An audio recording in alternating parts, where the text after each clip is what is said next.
Hello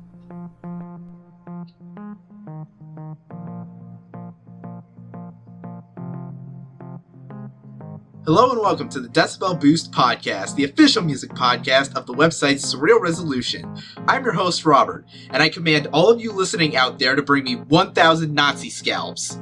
And with me, I have... one of the many who wants to legalize ranch, Alex. And... the person holding the car door handle for some reason, Mark. ooh, anything but car door handles. Oh, no. So finally, after a couple weeks of nothing, this is finally a week where, the music industry decided to give us some shit to talk about. We got news and music, all that shit. Yeah, last week was slow, but this week, anything but. We all ready. Yeah, I mean, things had to pick up soon, right? Also, by the time... I just want to throw this out there for a bit, but by the time you hear this recording, this will be likely going up on Friday, I will have seen RTJ live. Yeah, rub it in. They're playing Wednesday down here in my neck of the woods, and oh my god, I am hyped! Hey man, this shit's gonna be great. I can feel the jealousy radiating off of you and Mark. Yeah, I'm sure it is gonna be great. Yeah, great. Only wish they would come to freaking Fillmore here in Charlotte. Hey, they're playing at the Fillmore down here. Yeah. Ain't that a coinkydink? Or I guess just repetitive branding. There's like 20 Fillmores in the entire country. So it's a franchise, like a KFC or something. Yep. Well, that's not going to be for another 2 days from when we're recording this. So, let's dispense with the formalities. How have you guys been since last time? Pretty good. I don't know if y'all know this, but we have a new president. His name is, it escapes me, but whatever, doesn't matter. And I think we're all dealing with this one day at a time. Clearly. Yeah, clearly. Basically. And I've been dealing with it by doing the one thing I swore to never do again. Work overnight. Oh boy. Damn. Yeah. I've had to get some overnight shifts because one of our guys quit, and my body's a wreck. Again. Ouch. Okay. Yeah. Damn. Well, at least I get 3 days off this week, which I'll need to, actually sleep and recover. Yeah, isn't that the shit that made you quit your last job? Yeah, well, that and, stress. Ah. Yeah, but other than that, hunky-dory. What about you, Mark? Let's see. I dropped over $182 to get a new car door handle. Because, because the last one broke. Well, it was on the verge of breaking anyway. And they're like, for the time I should probably buy a new car door handle. Because I don't like having to open the door by opening the back seat to open the fucking driver's seat, which is kind of irritating. If it makes you feel any better, I'm probably going to have to drop $250 to get my car window replaced. Damn. Oh, fuck. It just sort of fell and shattered. Oh, shit. Well, that's unfortunate. It is. Yeah, that sounds worse. Especially in the cold and in the rain. Oh man, don't talk to me about rain. We had a massive rainstorm literally last night at friggin' I don't even know when it started, but I know I woke up to it at 3:30 in the morning, and it friggin' sounded like it was almost like hurricane weather.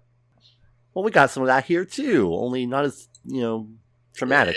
Yeah, same here. Same on a Saturday. That doesn't wait till me at work in the morning. Isn't that fun? Walk in the rain. Except it's not like that. Nowhere near as fun. But yeah, as for me, things are going okay. Like I said, I'm mainly just focused on RTJ, and the crowd goes RTJ. Sorry, I just rubbing it in these two's faces. Yeah, he does it a lot.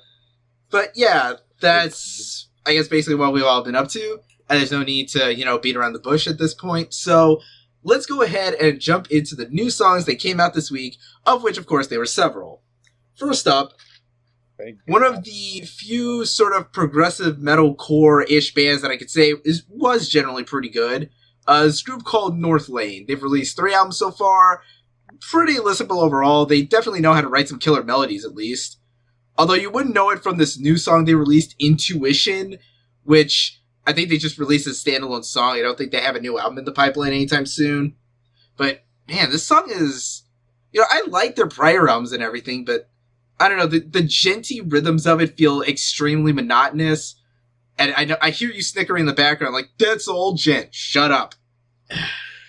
Yeah.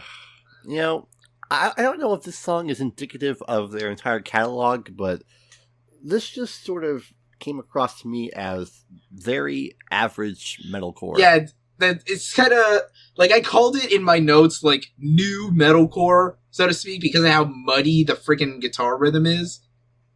And what happened to the melodies? Like I said, this band, if nothing else, they at least knew how to write some gorgeous prog melodies, but whatever melody there is here is just so buried in the mix, and you can barely make out any of it. Oh, speaking of the mix, more sample drum replacements. That's always lovely, except it's not. Glenn Fricker's gonna murder someone. I'm sure we all will. Yeah. Why, Joey Sturgis? Ugh. So, yeah, that song's kind of a wash. But now we move on to something more interesting and actually relevant to my constant referencing of RTJ so far. Some rapper called Cuz, who's apparently touring with, the group and all. I have no clue who he is. Either. But apparently he released a song recently where he managed to recruit none other than Monsieur Killer Mike. So, that's always a good thing to have Mike on your track. You want to take over here, Mark? Yes. Yeah, I'll take a little bit here. Yeah, listen to this track. Yeah, I will say, for the most part, I do feel like Killer Mike kind of stole the show on this track. Like, I think, Cuz, by the way, his full thing is just Cuz Lightyear. Yeah. Like, I do sense the presence, like, I sense more Killer Mike's presence over the track than Cuz, but I do think Cuz, he did do a decent job on the song. The beat plenty good. I do, the beat's alright, and him to RTJ is like, that's very close to that guy. But yeah, the song is alright, pretty standard, pretty alright. Yeah, I thought it was pretty decent overall. I mean, I guess I'll get a better taste for Cuz once I actually see him. Always fun to learn. Learn your artists, or your future artists. Pretty much. Now, moving on back into some metal for a minute. And not like Progressive Gent, this is just some straight up death metal. Obituary. Good old reliable. Never chase your sound much, but you kind of don't want it to. Kind of like Cannibal Corpse in that regard. And shit, I think they've probably been around for just as long, if not slightly shorter. 1984, I believe. Yeah, I think so. Yeah. They got a self-titled album due out March 17th, and they released a new single from that album titled Sentence Day, or as I call it, 60% of this song is guitar solos. Then, again, I shouldn't be surprised. I mean, I have heard a bunch of Obituary. Shit, back when I was in a death metal band, we played an Obituary tribute show, and we did cover us some Obituary that night. Also, I saw Obituary live when they were touring with that freaking Death DTA tour thing. Shit, I think it might be... Oh, no, wait, I'm wearing the Cannibal Corpse shirt, not the shirt from that thing. But yeah, this is kind of what you expect from any given Obituary song. There's tons of shredding, like, lead guitars. The riffs are very, chunky and hit hard or thrashy. Whatever vocals there isn't much relative to everything else, are still, very punchy and kind of very aggressive and bellowing. And, it's a fun death metal. Yeah, but they got some thrash in the death metal too, which is actually pleasant and welcomed. Yeah, like you said, 84. So this was kind of like before death metal took over as idea, and, bands were still kind of thrashy-ish in that regard. Right. But kind of had the old Slayer stylings from 1983's Show No Mercy. But yeah, fun tune. And, I'm going to check out the album when it comes out. Coming out March 17th. So look forward to that. Woo! Coolness.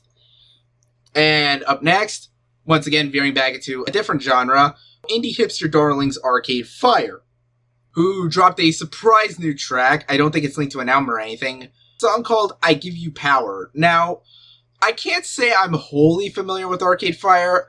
I know a buddy of mine in high school who was really into them at one point, and the most exposure I've had to their work is hearing one of the guys, compose film scores for shit like, I think he did the movie Her. The one where Joaquin Phoenix wants to bang Siri. Oh yeah, that movie. Yeah, that's a thing that exists. Yeah, and so they released this new track, I Give You Power, which, I'm guessing Arcade Fire are one of those kinds of indie, air quotes, bands, or despite calling themselves a band, the music sounds really, I guess, electronic-y in a sense. Like, this kind of sounds like some 80s, industrial pop-ish thing. Like, I was thinking of, Nine Inch Nails if they were more mainstream-leaning, or kind of like, okay, you know how the guy who composes the music for the Venture Brothers used to do really weird noise rock? Yeah? Yeah, it kind of sounds like that, but slightly more mainstream. It's just, it's okay, I guess. It doesn't leave much impact on me, but I thought it was decent. Yeah, yes, I like the song too. I really like the vocals from Mavis. I thought he actually did a great job on it. Like, I listened to it a couple of times, this is something that I would kind of like. And since it's her, like, the proceeds are going to the ACLU, it's like, okay, that's nice. That's considering the fact that they released this on the eve before the you-know-what. Before the gates of hell opened in D.C. Yeah. Ah, yes, the incident. So, yeah, that's really all I have to say on that. Yeah. So, veering back into more metal, we got a couple of thrash bet. Who doesn't love their thrash? Alex likes his thrash. Nazis don't love their thrash. That's why we thrash them in the head. Damn right. So, first up here, from one of my favorite current, active bands in the thrash metal genre, Warbringer. They're releasing their 5th album on March 31st titled Woe to the Vanquished, and they released a track called Silhouettes. If you're wondering what that means, it's basically like an allusion to the idea of how society is just a shell of what it once was, and, we're basically all fucked no matter what. More or less that nuclear warfare, topical. Which, now that Fuckface Von Clown's shoe has, the codes, is very likely. Yeah, we'll get more about him later, because there are a few more songs in here that have that kind of message. Right. So, Warbringer pretty consistently excellent, as always. I really like, the clearness of the production. The bass is really, thick and heavy. The vocals just bellow, echo, and, just envelop everything, kind of like slashing at your throat almost. I kind of like some of the cool, tempo switches that are in there. If there's one thing I kind of have to chew out, is that the drumming here, I think they got a new drummer for this album. It feels a little stripped back in comparison to what I know from some of their previous albums. If you want to hear some of the best drumming of, the past decade or so, check out Warbringer's Waking into Nightmares album. It is fantastic. But here it kind of feels a little more, straightforward-ish. There's some cool fills here and there, but it still feels very, stripped down a bit. Still a good song, though. Simplified. Yeah. Yeah, very good song. Very awesome, aggressive, that kind of thrash. Yeah, Warbringer, man, they do no wrong. So if nothing else, this will probably be my thrash album of the year. Yep. If not this, then maybe the stuff that Havok is bringing out could be a contender. Yeah, because they got another album. They got an album coming out the same month, a couple weeks before, March 10th, called Conformicide. That's not a real word. But yeah, they release, a single titled Hang 'em High, which, guess what it's about? Murdering politicians who serve their own interests and the interests of corporations instead of the interests of the American people. AKA literally every Havok song. But even more so now with, reality taking place. Yeah. Now, I've always thought Havok is pretty fun. They may not be, my absolute top priority when it comes to thrash, but they're always pretty good. I like to describe them as if Slayer still gave a shit. And yeah, so, you have those, very aggressive, political lyrics with those aggressive vocal stylings, the way the vocals just wail, like, just all over the track. And, another song with, like, very thick bass tones. You gotta have that when it comes to thrash, man. Got the thickness of the bass. Right. Oof. Wicked, awesome, juicy bass lines. Yeah. Although one thing I do have to critique a bit, like, while all the production on everything from the bass to the vocals and the lead guitars and soloing and stuff is really good, there's something about the rhythm guitar that feels kind of paper thin almost. Like, it doesn't carry the same heft to it as every other element in the mix. That's just me, though. Well, I guess something has to be compromised for those wicked, awesome slap bass lines. I guess. Then again, I wouldn't really know. I'm not, like, the in-depth meat and potatoes guy here when it comes to sound mixing. That's you, Alex. Yes, because I actually tinker with all that kind of stuff. But yeah, fun jam. It's probably going to be a pretty good album overall, so could form aside. It's about as much of a real word as repentless. Yeah. And it's life imitating art, imitating life. So now moving on from some angry as hell thrash to sugary sweet J-pop. Because, we're all weebs here. So this song right here seemed to be a pretty big deal for much of the internet. It's a track called Crazy Crazy by a J-pop producer named Yasutaka Nakata. Now, why it's a big deal is because it combines two very potent popular forces in current pop music. We, of course, have Charli X, Miss Boom Clap herself, Charli XCX. Yeah. And, big name J-pop act Kyary Pamyu. A name that I only really know because a friend of mine, like, when she was still attending college, she had, like, a radio show that was all Japanese shit, and I swear, literally every show, she would find a way to work in Kyary Pamyu Pamyu songs. They're, like, one of her favorite acts. So, this song right here, again, it's almost kind of like, it's basically just a sugar rush, like, just for 3 minutes. It's so sweet and happy sounding, like someone sort of, like, chopped up a bunch of, elevator and mall music and put it together with, I don't know, man, like, it's just, I need it, man. I need more of this stuff. It's almost kind of like crack. You probably don't want too much, but the second you get it, where's my fix, man? Where's my fix? I have that craving. It's called Crystal Pepsi, a.k.a. liquid crack. Oh yeah, they brought that back again. Yeah, that's delicious. But yeah, this song is anime as fuck. Like, it really is. Like, the more I listen to the song, I feel like this sounds like something I would have had a penny stuck with a garter belt. Maybe, kind of. Even though, well, you know what? Fucking, I think, if like any sugary anime I see, it's like I will hear that song in there. Like, holy fuck! I think Charli XCX is he trying to get her weed card like Avril Lavigne or some shit? This is like the soundtrack of Kyoto Animation. Yeah, it would work pretty well. And we know how much Mark loves his Kyoani, am I right? Oh, you bastard! even though I like that one for it. But yeah, it's pretty bouncy, fun track, and I actually really like Charli XCX on this. Like, if only for the reason, like, she doesn't exude her usual vocal mannerisms. Like, she strays too far. Like, she manages to, stay away from, like, the, I guess, high-pitched pierce of her normal songs. You know what I'm talking about. Yeah, we know. Yeah. But, yeah, now we move on from that to, easily, beyond a shadow of a doubt, the single biggest song that came out in the past week, and this is what we're going to end out this segment on. Remember last week when we were talking about our most anticipated albums of 2017? And I had mentioned that I was very much looking forward to whatever the newest release from the group Gorillaz was going to be.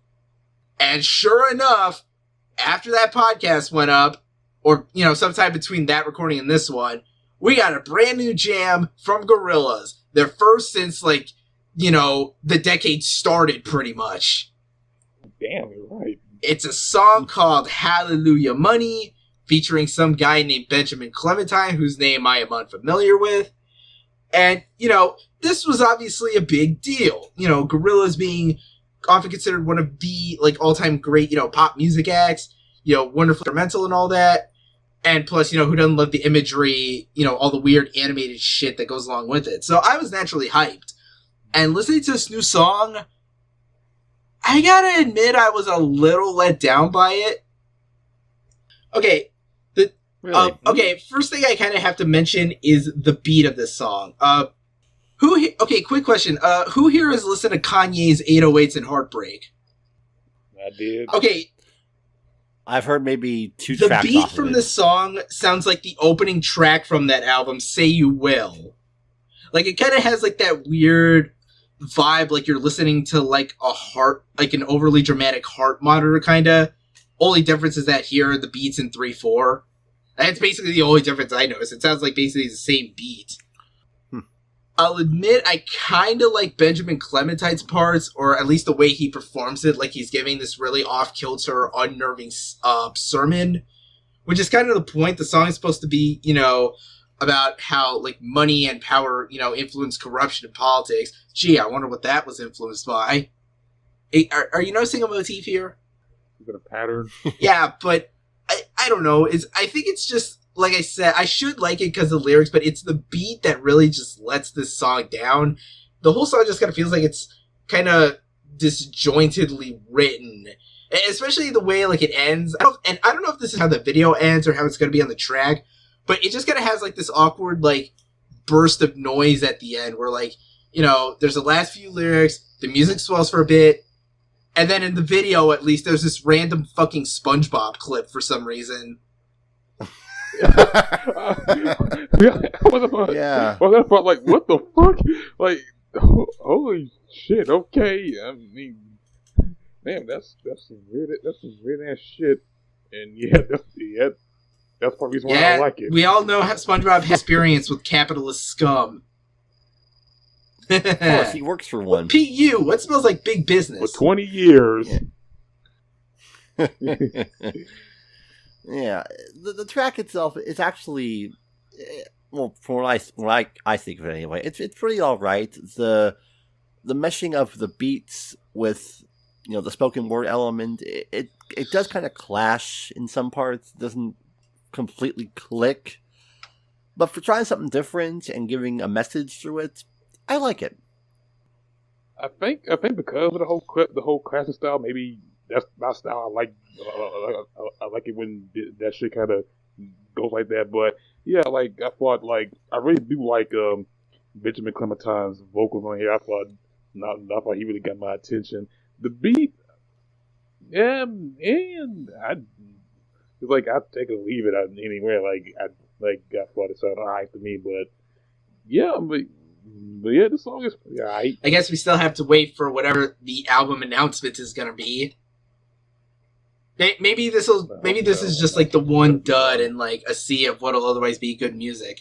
Come on, Damon Albarn, don't let me down. Yes, we do. Got a ways to go. So that covers basically all the new music of note that came out in the past week.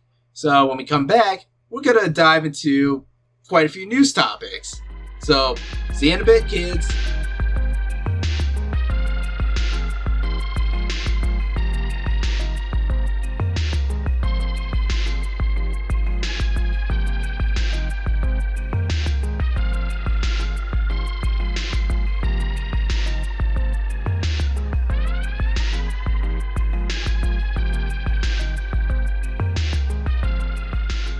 And we're back. So, as we mentioned, we have quite a substantial handful of news topics to talk about this week. So, to start things off, let's all go to the lobby. Let's all go to the lobby. In case you're wondering, these next couple of stories are movie related. Now, I'm not sure even how to start this one, so I'm just going to dive right into it. James Hetfield of Metallica is narrating a documentary about pornography addiction. Okay. Yeah, that's a thing. Yeah, this is something that obviously Alex brought to my attention. There's, from writer-director Justin Hunt, who has apparently actually worked with James before on a documentary about absent fathers, which I'm guessing is something James knows very well. Yeah. Yeah, so he's now teamed up with him to narrate Hunt's newest documentary, Addicted to Porn, Chasing the Cardboard Butterfly, which... Does that mean something? Because I gotta tell you, it sounds like one of those drugs that Ice-T talks about on Special Victims Unit. I don't know if that means anything, but whatever. So, yeah, you know, it's a documentary about how porn addiction ruins people's lives and it distorts their perceptions of sex and all that, to which I have to say, you know, they're probably right. Which probably means I'm fucked. And so am I, but as you know, I know you know that shit. Matter of fact, look to this light. You don't remember shit. Yeah, just enjoy responsibly, children. That's the lesson here. Do it like twice a day. Max. Yeah. Yeah. Don't overexert yourself. Guys in Metallica are doing some interesting things. James has his narration movie thing. But, Rob, do you know Kirk Hammett's on Twitter? Yes, I'm aware of this. And yes, I have heard of what he said. Him going all in the other day? Yeah, I saw that. Yeah, that was fun. Yeah, and I saw people on my Facebook feed bitching that he should go back to playing real music. Which to me just sounds like they're butthurt about something. I wonder what it could be. Man, when did metalheads start getting really right-wing? You realize these are the same people who accused you of witchcraft and human sacrifice and all that shit, right? But that's just me thinking out loud here. You know how people are. They love to poke fingers until the finger pokes them back. Or punches. Poke the fingers, what are you for? Yeah, or punches them in the head. So, yeah, I assume you all have that documentary to look forward to, but it comes out on video on demand in April, and I guess there's some theater screening somewhere, but let's be honest, who of you listening out there is really going to pay to watch this? Pay. Exactly. The bootleg. Nah, I don't even think anyone would bootleg this. Like, there's no point. There's better stuff you could bootleg. Like, I don't know, Violence Jack or something. oh shit. Or the original OVAs for JoJo's Bizarre Adventure.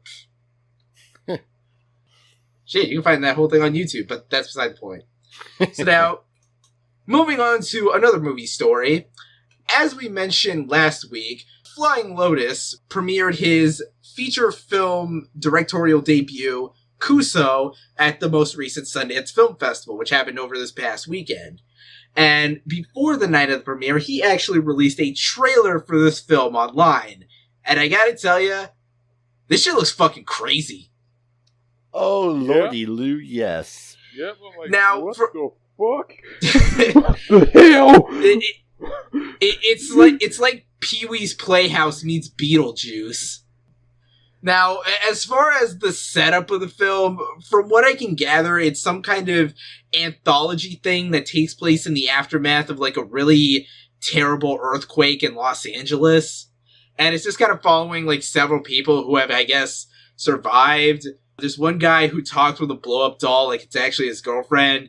There's some weird, like, fuzzy Yo Gabba Gabba shitheads or something. There's some weird apathetic chick who I think has, like, MRSA or something. Oh, yeah. And I think there's George Clooney as a doctor or something. Yeah, there's that, too. There's just all kinds of weird shit going on. It looks like... Yeah, this pretty much looks like if Adult Swim ever made a feature film, again, that wasn't, like, Freaknik or Aqua Teen. This looks my kind of awesome. An anthology movie about really, really weird mutants that's doomed to fail, but it will still find a cult audience. Oh, no doubt. Especially since it's got the...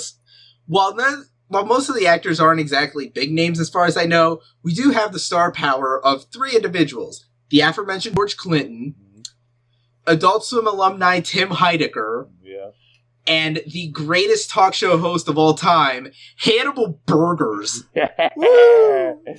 And And on top of that, the soundtrack for this thing, is going to be killer. Because not only is FlyLo doing original music himself, he's also enlisted, among many other names, Aphex Twin, Thundercat, Kamasi Washington, and Japanese video game composer Akira Yamaoka. Best known for this work on the Silent Hill series. So that shit's going to be just fantastic. Wicked. Someone said when that something comes out, I was doing that shit the first thing it comes out. Oh, yeah. We definitely got to keep an eye out for when it hits the streaming services and crap. Who knows? Maybe when it comes out, we can all talk about it on this podcast. Ooh. Hey, maybe. Oh, could be review coming soon. You like that, kiddies? Or adults? Or any motherfuckers out there? Now, just tell us, Mr. Ellison. We need this in front of our eyes. In our eye holes, in our ear holes, in our brain holes. We need this shit. So, moving on from exciting news like that to news that's sadly all that exciting, once again involving music and suing people. So, expect some insight from Alex here, I guess. Yep. Now, about a year ago, Paul McCartney, one of the few, I think the only surviving member of the Beatles. There's two of them, him and Ringo Starr. Oh shit, yep. Ringo's still alive? Damn. Yeah. He's doing Skechers commercials. Oh. Well, okay then. Last year, he tried to, begin on the path of regaining his rights to his portion of the Beatles' back catalog, because it was still, tied up with, Sony's music label and all that. Now, apparently that hasn't gone through very well, so now he's just resorting to straight up suing their ass. He needs, he's trying to, I believe he's doing it through a New York court. He's trying to get a judge to confirm that he has ownership to songs that he co-wrote with John Lennon, specifically invoking, the Copyright Act of 1976 and all that. Right. Here's where it gets a little messy, though, because a lot of us know the story of how Michael Jackson invested in that publishing catalog, which then went to ATV, which then was merged with Sony, and then they got the rest of the rights from the Jackson estate early last year. But here's where things get even messier. And I'm citing the article here. If McCartney wins, if he's successful in this, they'll still own the portion of the catalog from John Lennon's camp for the lifetime of that copyright, which will be 70 years after McCartney's death, which is kind of standard for copyright cases like this. 70 years after he dies, eh? Yeah, that's the standard fare for copyright royalties and all that kind of stuff. But God, okay. Here we go again. Yeah, isn't that always fun? Legal jargon's a bitch, ain't it? Yeah. It doesn't even seem like he'd be able to fully get, the copyrights until, at least according to the article, at least October 18th, 2018. And that's only for, a handful of songs. Obviously, there's still, certain songs whose rights expire years and years after that. Because apparently, the deadline for this kind of shit's, 56 years. Yeah. Copyright is a royal friggin' pain. Yeah. This ought to be fun. And apparently Sony's trying to employ some kind of legal loophole where they try to take this through an English court, because apparently their interpretations of contract law take higher precedent than U.S. laws. Of course they do. We don't have any laws anymore. Well, good luck to you, Paul. Hopefully you get the rights and all this shit straightened out before you die, which I'm assuming will be this time next year. Don't jinx it, man. Look, I'm surprised he's lived this long, to be honest. Isn't he, old as fuck? He will live for the next 120 years, okay? Yeah, we know. He'll live forever and ever, 1,000 years, rickandmortyadventures.com, blah. Just like Betty White. And now we move on to something a little more fun and interesting. Yeah. So, who here likes Mike Judge?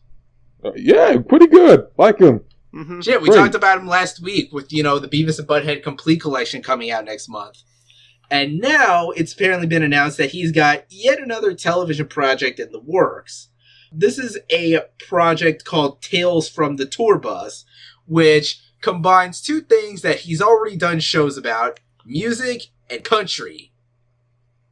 You know, because he did King of the Hill. That's a country. Yeah, we get it. So, and this is the first time he's done an animated project since the end of King of the Hill in 2010. Obviously, in the intervening time, he was busy with HBO's Silicon Valley, which I still have not seen.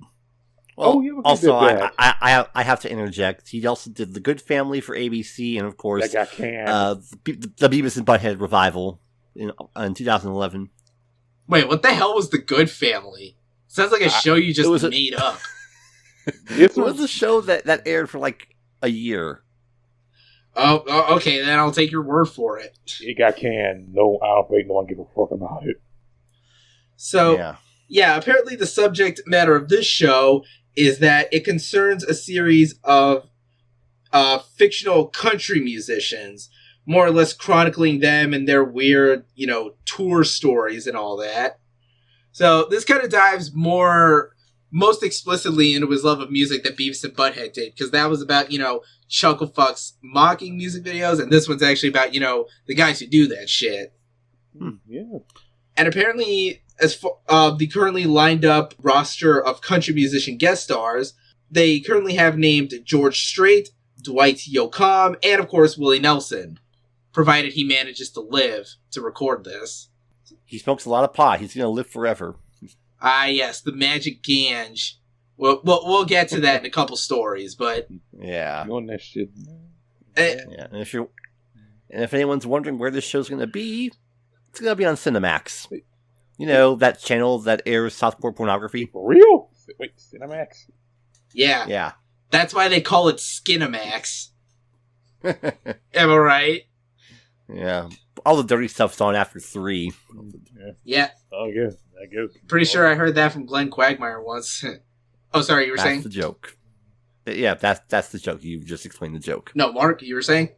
Yeah. Okay. I didn't know it aired on that channel. I thought it'd be something like Amazon, like something like Netflix or some shit like that. But I guess you still got some pull on at least on.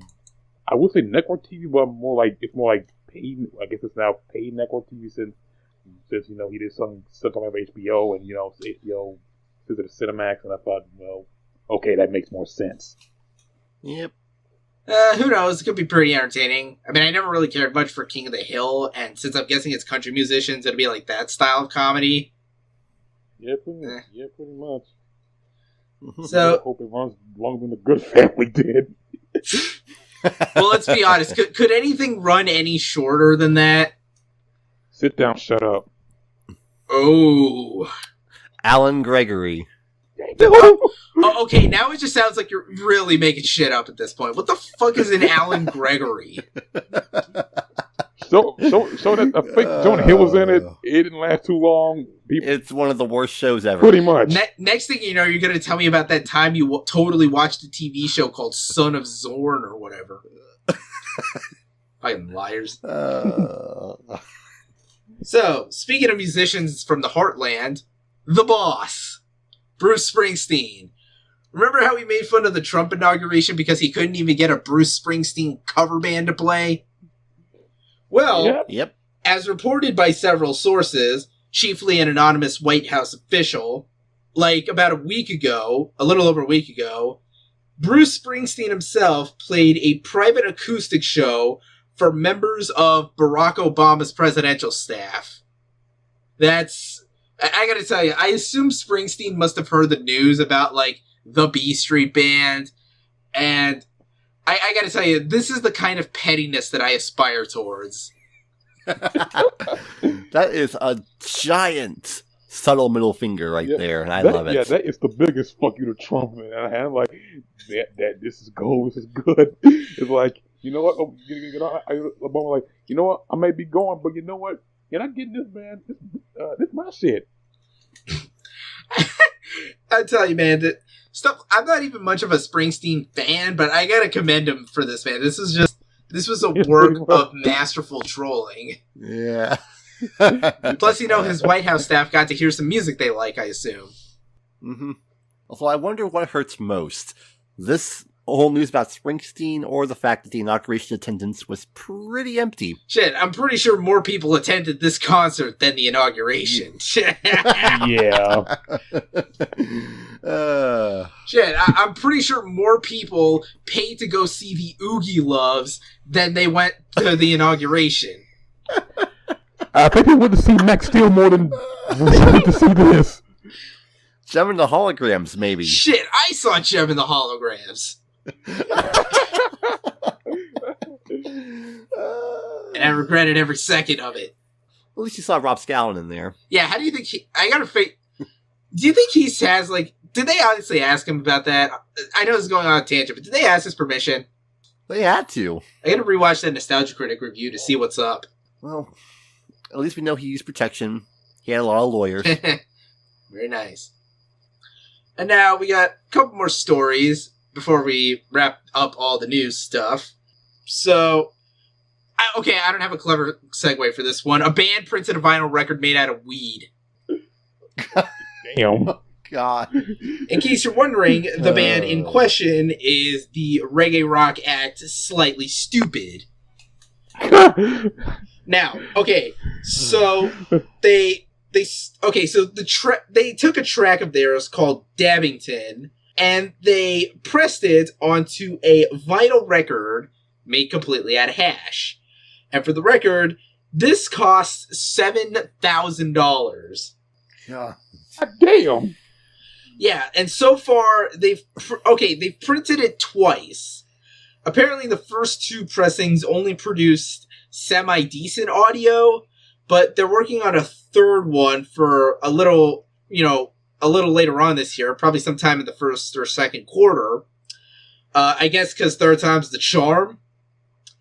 And they're planning to market, I guess they're going to donate the vinyl, or I guess the hash used to make it, to a bunch of weed dispensaries, and then donate the proceeds for cancer research. Okay, I have a few points I want to make about this. I've seen vinyl records that can actually display quote-unquote holograms, like the Star Wars Force Awakens soundtrack that has a special vinyl release. That serves a purpose. What does a vinyl made out of weed serve? It makes their music tolerable. Beat the fuck out of me. Well, and a second point I want to make. There's this guy I follow on YouTube, Databits. He has videos where he cuts audio onto things that aren't vinyl, like plastic plates and laser discs, all that kind of stuff. That audio is barely decent. I want to know what this sounds like. I'm really interested to hear the level of audio quality is being put into this quote-unquote record. I think if you listen to the record, you might get high listening to it without having to smoke, like as it plays, so my beats, the weed sit, they hit you and yeah, you just all chilled out and shit. Well, I'll just listen to it with a gas mask on. Well, I assume that the needle from the record player will create a char or maybe a spark that'll light up the hash. I don't know. I'm trying to figure out okay, I understand the end idea here. If they donate to charity, whatever money they make off of this, fine. But that's point B. Or I guess rather point C. I'm trying to figure out points A and B. So I guess they were just sitting around one day thinking, I don't know, maybe they were on hash. It was like, dude, I can fucking hear my weed talking to me. Sing music, dude. Dude. You just gave me a great idea, dude. But first, where's the flaming hot Cheetos? Where's the fucking Lay's? Give me the Twizzlers. I gotta write this down. And awesome pizza, man. Awesome pizza. Get some hot wings. Get all them. Give me all them candy. All that shit, bro. All that shit, man. And then, so I assume they gestated the idea, and then they had to convince someone with access to vinyl, pressing materials to actually do this. And they said yes at some point. What does... Like, how did you convince someone to do this?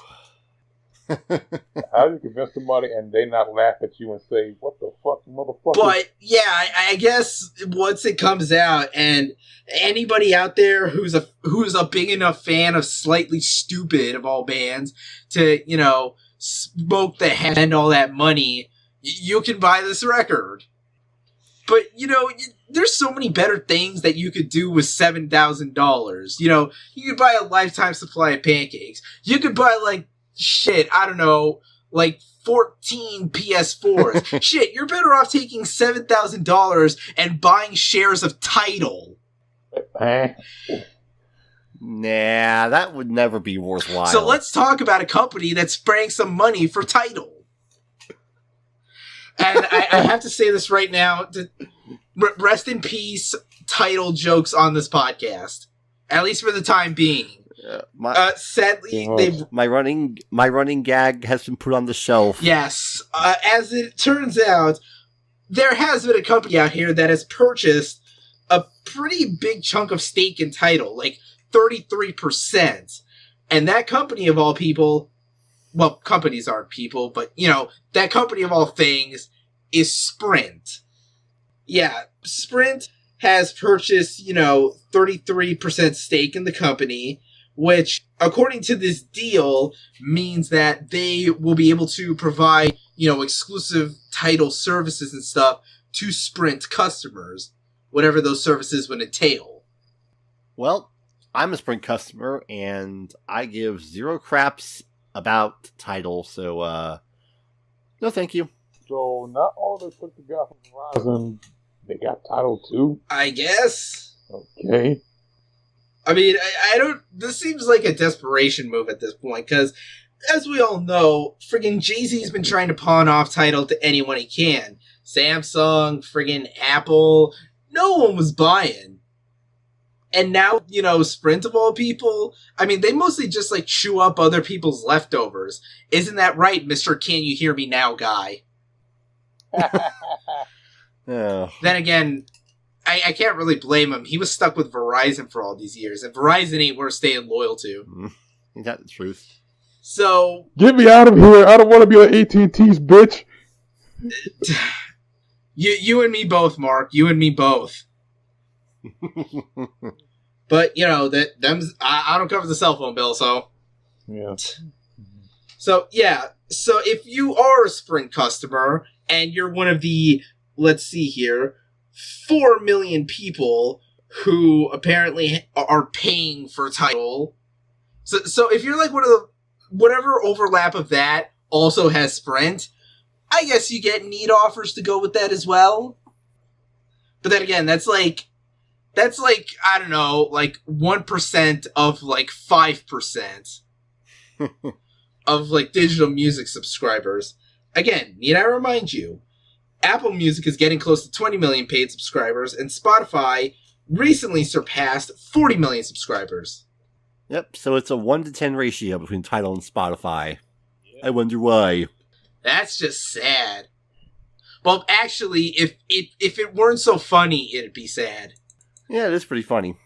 But I guess that means retiring the jokes until, you know, Sprint tries to sell off their share.